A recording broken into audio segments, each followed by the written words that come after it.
কারচুপি এবং ইঞ্জিনিয়ারিংয়ের মধ্যে যে ডিফারেন্স, যে পার্থক্যটা, যে কারচুপি মানে দিনের বেলা গিয়ে ভোট কেন্দ্র দখল করা, ঠিক আছে, ভোট কেন্দ্র দখল করে জাল ব্যালট বাক্স ভরা, এটা হয়নি। কিন্তু ইঞ্জিনিয়ারিং, ফলাফল ঘোষণা, ইঞ্জিনিয়ারিং। তো ডিপ স্টেট যে শুধু ফলাফল ঘোষণা ইঞ্জিনিয়ারিং করবে বিষয়টি কিন্তু সেরকম নয়। ডিপ স্টেট আরও বহু ক্ষেত্রে তাদের প্রভাব থাকে। ডিপ স্টেট মানে ছায়া রাষ্ট্র। ছায়া রাষ্ট্র যদি আপনি আরও ভালোভাবে বুঝতে চান তাহলে বুঝতে পারবেন যে ডক্টর ইউনূস কেন সাকসেসফুলি কাজ করতে পারেনি, কেন বাংলাদেশের যে ডিপ স্টেট এইটা তাকে সাকসেসফুলি কাজ করতে দেয়নি। প্রতিটা রাষ্ট্রের ডিপ স্টেট থাকে, আমেরিকারও ডিপ স্টেট আছে। তো ওই ডিপ স্টেটের সক্ষতা শুধু জনসমর্থন দিয়ে হয় না। যেটা আমি বহুবার বলেছি যে আপনাদের 16 কোটি মানুষের ভোটের মূল্য প্রথম আলোর কাছে একটা খড়ের টুকরাও নয়। এই কথাটা আপনারা আমার বহু বক্তব্য শুনেছেন। কেন বলেছি এটা? কেন প্রথম আলো হচ্ছে ডিপ স্টেটের পার্ট, ঠিক আছে? তো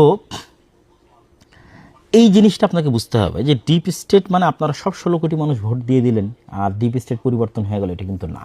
ডিপ স্টেট মানে বহু বাইরের এমবেসি, তাদের সাথে যোগাযোগ, দেশের মধ্যেকার অসংখ্য প্রতিষ্ঠান যেমন আর্মি, সেনাবাহিনী, ঠিক আছে, এস্টাবলিশমেন্টের মধ্যে যারা আছে, বড় বড় ব্যবসায়ী, এর মধ্যে মাফিয়ারাও থাকে, ঠিক আছে।